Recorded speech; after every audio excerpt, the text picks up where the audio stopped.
constipation is not such a big deal in toddlers. What do you say? I think I've been listening to you and I feel that I've understood that it could be a result of an unhealthy gut, and it's actually one of the first indications that things are out of balance. Fad for sure, because constipation is a sign of an unhealthy gut. Yeah. And as I mentioned previously, it messes up with the mood of the child and energy levels also.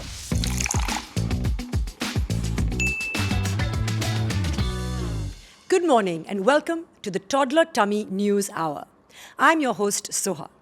So last time we asked you what everyday battles you're fighting at home, and the verdict was clear.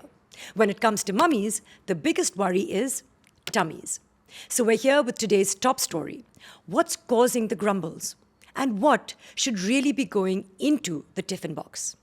On the panel today, we have banana, rich in fiber, potassium, easy to pack, but squishy. Next up, we have yogurt, probiotic superstar, crowd favorite, but prone to midday leakage scandals. And finally, we have crackers, quick to please, but low on fiber and likely to crumble under pressure, quite literally. But before we dive into today's debate, let's hear from our key stakeholders, the mothers.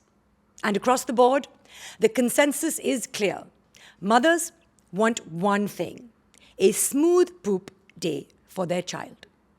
Lately, we've also been seeing a worrying trend. Reports of missing poop days are on the rise, with toddlers frequently filing last-minute complaints saying their tummy hurts, which is why we are here today, to unravel these tiny tummy mysteries and to ask the authorities what's growing on.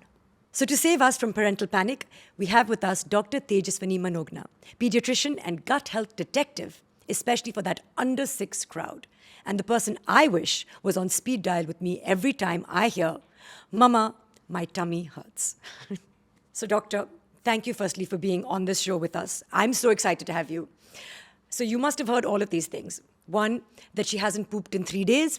2, she eats only very little these days. What can I do? And today, I think you're really here to help us. Some of us get very paranoid. So what should we be worrying about? What is normal and what is not? So when it comes to gut issues, really, where do we start? Firstly, thank you for having me here. I think talking about gut issues, let's start with the basics. Tummy issues in toddlers are incredibly common. And you'll laugh if I tell this to you. Half of my gallery are filled with pictures of poops. Really? It's true. Parents asking me, yeah. is this the right quantity, consistency, and the frequency? And then, with WhatsApp chats filled with questions like, my child has not pooped today, or, has pooped too many times today, or feeling bloated, or, the stomach aches and all. So I think, who are the culprits here? Talking about the culprits, I think it's about irregular eating habits, and then not having enough water, and then picky eating, and then, when their diet entirely changes when they start to go to school or daycare, yes. And of course, lack of physical activity and lack of fiber in their diet. And the thing is, constipation is not just about having fewer bathroom trips, but it's about a whole behavioral issue here, because it messes up with the moods, it zaps the energy levels, and then, of course, disturbs their sleeps, and, going forward, it even affects their growth. So I think parents really need to give even a lot more attention to their babies' guts than we are actually giving right now. No, it's so true. I think for me, I've understood, my daughter's now 7, and it's not just about the time that she's in the bathroom. You can understand that the trouble can affect you when it comes to, it's like a ripple effect. Bedtime routines get thrown out of whack. Suddenly play dates that you've planned get thrown out of whack. And that's not just with what's happening in the bathroom at that time. Exactly. So when we talk about digestion, so we know, like as a doctor, if I have to say, the digestion starts in the mouth itself with proper chewing, and then it goes into the gut it's called the esophagus, yes. the pipe, which again, propels the food into the stomach, and then some acids are added, some bile is added to that, and then it goes into the small intestine where absorption of the nutrient happens, and then to the large intestine where the water is absorbed, and and finally the poop is ready in the rectum to go out. But then, here's where it gets more interesting. It's not just about being a food pipe. Okay, so there's a lot more to this gut. But Dr. Tejaswi, please explain to me in layman terms, because like you said, for me, the gut is literally just where the food goes. But it's so much more than that. Yes, absolutely. There's a whole big world inside this small gut of ours. It's actually home to trillions of microorganisms and thousands of species of bacteria, fungi, viruses, and collectively we call it as a gut microbiome inside. So, when a baby is born, a newborn, the gut is actually sterile. There are no organisms in that. Really? So, when the baby is passing through the vagina and going out, during the birth time or having the first feed during the breastfeeding, that's when the gut starts getting colonized with the bacteria. And as the child grows, as the toddler grows, exposure to the environment and the food they eat actually produces that, it colonizes the gut with the bacteria. In order to have a healthy gut, there always needs to be a balance between that good bacteria and that bad bacteria. So the good guys do a lot of things, for the gut. So they help in digestion, they help in absorption of that food, and then absorption of nutrients from that food. And of course, our gut is actually home to 70 to 80% of the immunity in the body. So it helps in immunity building, and it helps from stopping that harmful bacteria. And of course, at the end, it also influences the mood of the child, because there is something called as a gut brain axis. It's called the gut brain axis. And if you know this, there's a whole big nervous system inside the gut. It's called the enteric nervous system. Okay, so here there are millions of neurons along with digestion, absorption, that actually communicating whatever is happening in the gut to the brain. I think that's when it's called the gut feeling. Whatever the gut feels, the brain starts to understand that. Right. Wow. So it's basically like there's a whole city Oh, yes. that is in the gut, and then there's some good guys, the good bacteria, and I guess those are the law-abiding citizens, and then you have this sort of troublemakers, which are the bad bacteria. So tell me more about the good guys and the bad guys. So yeah, talking about the bad guys, we already Yeah. spoke a little about the good guys, but coming back to the bad guys, as you perfectly mentioned, it's like a city, and then when the troubleshooters start to, take over the city, and that's when a lot of troubleshooting happens. So we start, and that's when the actual tummy troubles happen. Right. So to keep it in medical terminology, it's called something called as dysbiosis. Dysbiosis is when the bad guys take over the city. So like the balance goes out of whack. Yes, the bad guys take over, the good guys come down, and then these bad guys are the ones which actually give these tummy troubles, like, tummy aches, and then a bloated stomach, and constipation, and diarrhea. To keep it even more simple, I can tell, like, it's like a garden. Right. For example, in a garden, when there is a proper soil and then water and the nutrients and the sunlight, the plants actually grow well. So at the same time, if the garden is polluted with chemicals and a lot of pollutants and weeds, that's when the plant starts to die. Right? Similarly, in our diet, when we actually include a lot of sugars and a very low fiber diet and too much of saturated fats, preservatives and additives, that's when we're actually putting weeds into that garden, and these organisms, the good guys, start to die. So, and that's when we actually experience this constipation. And that's when we start frantically Googling and chat GPTing, Yes. which I'm doing all the time. And then Absolutely. I know that as soon as my daughter says, my stomach is hurting, then I'm speaking to everybody saying, "Ke abhi khane mein khichdi do," and avoid all spicy food, avoid all, the whole menu goes for a whack. And sometimes perhaps we should be approaching it in a slightly more preventative way, in a more balanced way, instead of addressing it when the issue's already arisen. Yeah. So, but before we panic, I think we need to understand that with the right steps, the balance can actually be established. And here's where our tiny helpers called probiotics come into picture. Okay, and probiotics, these are actually live microorganisms, and they're mostly the beneficial ones. They're the good guys, actually. So, when given in the right amounts, they actually restore the gut balance. Right. So, you can actually think of them as friendly warriors, and these guys, they do a lot of good things to the gut.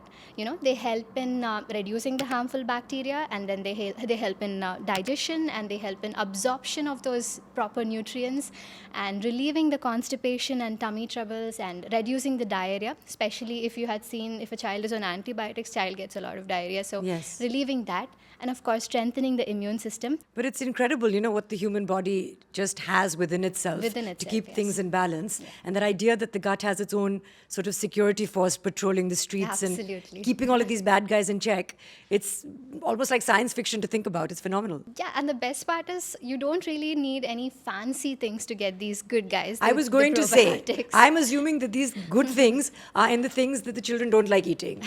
Because it can't be so good that it'll be something yummy.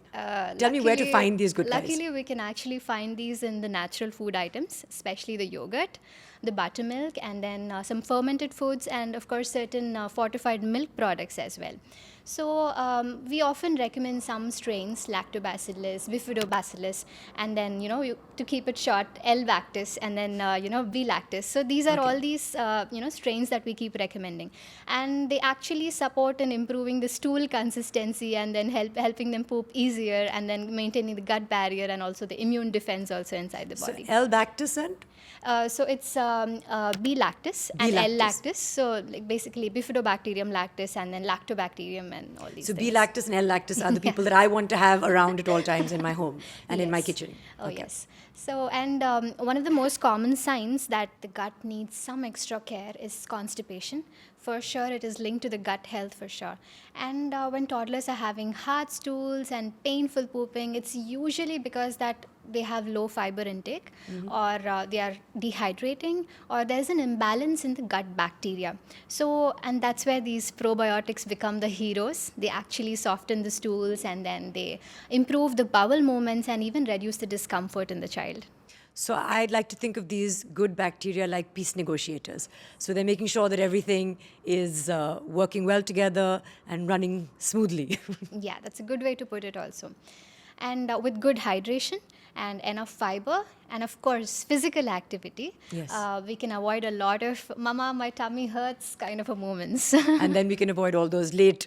All of this happens in the middle of the night. Oh, yes. When all the doctors, you don't want to disturb them, even though sometimes we do. Yeah. But that's when I'm searching. Now, of course, ChatGPT is my best friend when I'm saying, all my night duties are filled with all of a sudden they bring the child, and the child is crying all through the night, or because they don't know how to express themselves. Exactly. They just cry that their tummy is hurting. and then at 2 a.m. we're searching, oh, what can I give my child to help them poop? And that's probably not the best time to be doing that. So this brings me to my favorite segment, which is Fad versus Fact, brought to you by Nestlé NANGROW. And it's really about the fact that we get so much advice from WhatsApp groups when we're waiting outside the gates to pick up our children, from mothers-in-laws and ancestors and the internet. So the idea is to really bring all of that advice, throw it at you, and then you tell me what sticks and what doesn't, what's a myth and what we shouldn't be following. Let's go for it. Okay. Yes. Okay, so we'll begin. The first myth is that some tummy issues are actually normal during phases of growth. Yes, of course, a fact. Because as toddlers grow and their diet changes and then they go to school and all, occasional tummy troubles do happen. And but that doesn't mean that we take it for granted. Right. It's really important that we manage that situation early, and then we make sure that it doesn't keep on happening on a regular basis. Just in continuation of that, is teething associated with tummy trouble? Yes, a lot of kids experience diarrhea during teething. And that's part of teething. It is. Okay. Myth number 2. Children do not need probiotics. Fad for sure. Because toddlers, especially 2 to 6 year old, they benefit greatly from probiotics. We discussed a lot of its benefits already. It maintains a good gut flora, and then it supports the immunity, helps in digestion and absorption of nutrients, and many things. So myth number 3. Constipation is not such a big deal in toddlers. What do you say? I think I've been listening to you, and I feel that I've understood that it could be a result of an unhealthy gut, and it's actually one of the first indications that things are out of balance. Fad for sure, because constipation is a sign of an unhealthy gut. Yeah. And as I mentioned previously, it messes up with the mood of the child and energy levels also.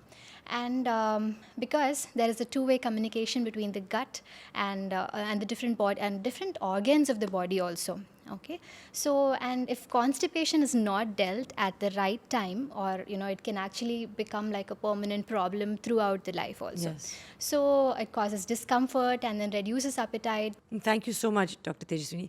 I feel like we've busted a lot of those myths, but as any parent, what I really love when I sit with a doctor, and we have the opportunity of sitting with you now, is some key practical takeaways that our viewers can get. So if you could just sum up some of them for us.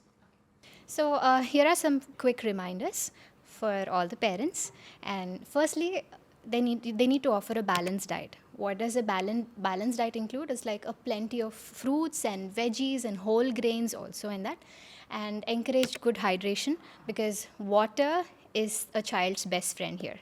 Okay, and of course include natural sources of probiotics, yogurts, or even fortified milk products, or anything that your doctor suggests. And don't ignore persistent constipation. I think as a pediatrician, I would say trust your gut. When it needs attention, you have to give it enough attention, and take care of your toddler that way. Lovely. Thank you so much. I think that's the takeaway for me, is be in touch with your body. And I think a happy, healthy gut means a happy child. And as a result of that, definitely a happy parent, a happy mother in me. Absolutely. Gut affects everything: digestion, immunity, and growth, and even their mood. And I think it plays a huge role in supporting every sign of growth. Okay, so big health really starts in those small bellies. It's so true. So I think the mantra that I'm going away with is, for people watching, here is to fewer missing poop days and more smooth sailing weeks ahead.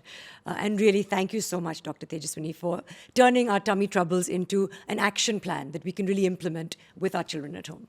Thank you so much, Soha. It was such a lovely conversation. I think it was so comfortable talking, and then, and of course, we've given a lot of takeaways for the parents also.